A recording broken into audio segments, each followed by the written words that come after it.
Come on in, get involved. You'll be able to see better or not. So, at some point I had a chat with my mother and said, I'm writing a show about permission, about how we don't need it, we don't need to be so neurotic. I mean, obviously don't be a dick, don't hurt anyone, but we shouldn't be so scared and worried about just being confident, we should just go for things. And my mother, who is a nursery teacher, at this point said, I don't know, kiddo. It's never good if kiddo is in the sentence. She said, I spend most of my working life teaching the little monsters to say please and thank you, teaching them that there's an important difference between saying, shoo, and please would you help me tie my laces. And sometimes kiddo permission is important. And of course she's right. Permission is the difference between borrowing stuff and stealing stuff, between an open relationship and cheating, between a dictatorship and a democracy. It's important. It's an important distinction. And I think roughly it breaks down 3 ways. If you can't read this at the back, don't worry, I will talk you through it. But roughly 3 ways. Number 1, allowing permission. Please, sir, may I?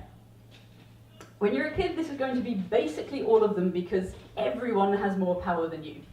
When you're a grown-up, this is less frequent, but you still have bosses, landlords, God if you're religious, social workers, judiciary, things, systems, people who are more powerful than you and can turn you down, and it doesn't cost them anything. Number 2, consent/cooperation. My personal favourite, because we're all equals and everything else is just pretense. Yay, socialism. Woo. So, for example, do you want to go for a drink later? Yeah. Wicked. But if you didn't want to, let's practice that. Want to go for a drink later? Okay. You look so scary. So, at this point, I can't make you go, well, I could kidnap you and drag you to the bar, but at that point it would be a very different thing. I'd need you to go along with it for that to work between equals. We're pretty much, we're equals, let's pretend that a microphone and everyone looking is not making this more awkward. Cool. And number 3, blessing permission. Is this seat taken? Aha, yes, it is taken. Right, so at this point, you don't really own that seat. That belongs to the bar, so you can't really stop me sitting in it. On the other hand, it would be a dick move on my part. I'm checking that no one's got it reserved, just in case, because you might well do. So you don't have the power to turn me down exactly, but it's polite to check in. And I think what was so odd about Jo back in the day is she was doing the please sir may I amongst equals, which is amongst contemporaries, which is why it set off a chain of thought. Now, there's one quote about permission I've had memorized since my early teens. And it goes like this. Eleanor Roosevelt once said that no one can make you feel inferior without your consent. When I first heard this quote, I loved it. I hugged it. I took it home to meet my mother. I loved its message that whatever they do, just bluster through and you'll be okay. When I was 17, I blew kisses at the girls who jeered lesbian at my baggy jeans, watched them recoil in horror, and got on with my day. Because I was okay. I knew that no one can make you feel inferior without your consent, and if I'm not giving in, then I win. But when I was 14, I didn't have friends. And there's no comfort in a comeback when no one's got your back. Hippie! Sumo! Freak! Hippie! Sumo! Freak! Those were the names I was called at school. I'm sure you each had your own. String them together and they're an indie band. Hippie Sumo Freak. But when they hurled the word hippie back at school, it meant I was weird, unliked and uncool. It wasn't the word, but the way they would wield it. It wasn't the concept of hippies, but that cudgel it became.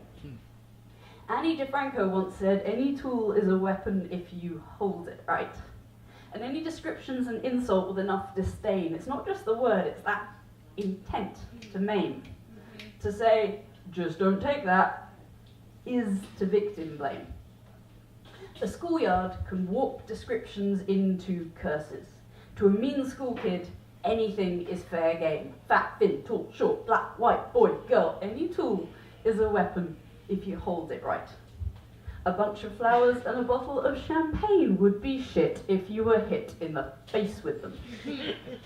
Sometimes you can wrestle the insult back off them, grab it, shake it, pop the cork, and shower everyone with a Formula One foam of nah, nah, nah, I don't give a shit. But that takes confidence you may not have.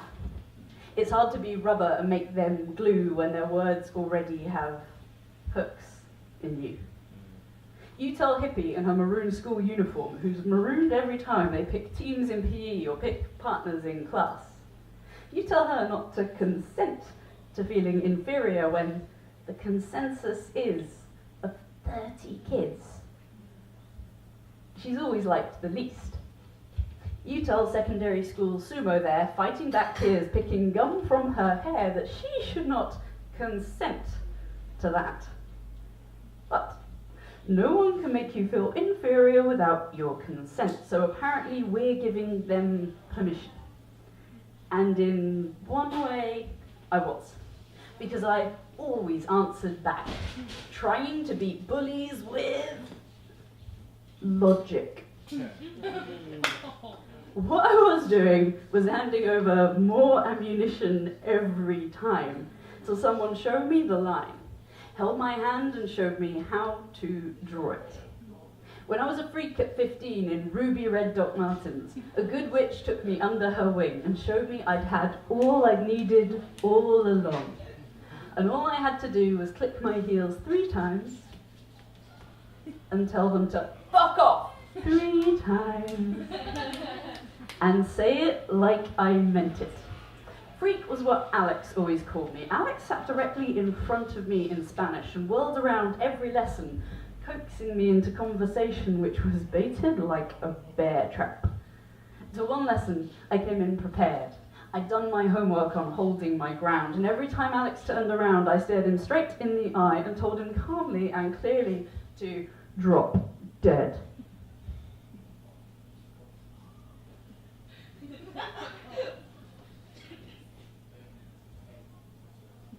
The first time he turned perturbed back to his work. By the second time he was losing enthusiasm. By the third time the spell was broken. I had spoken. He'd get no more ammo from me. I had built a wall of fuck off he couldn't get around, and he found that I was no fun anymore. Access denied. No one cried, but I took away his toy and it tasted like victory. Eleanor Roosevelt was right a bit. You can't stop the bastards trying with their barbed words and grappling hooks, but you can man your walls with so what and fuck off, and sometimes that will work. But confidence doesn't just come from you. A lifetime of good things can make you impervious as steel, but if your walls are weathered already, you'll have more holes for their barbs to stick. Here's the trick. It's easy when you know how. It's easy when you're not invested. It's easy if you can get away. Eleanor Roosevelt wasn't wrong, but things are rarely that clear-cut.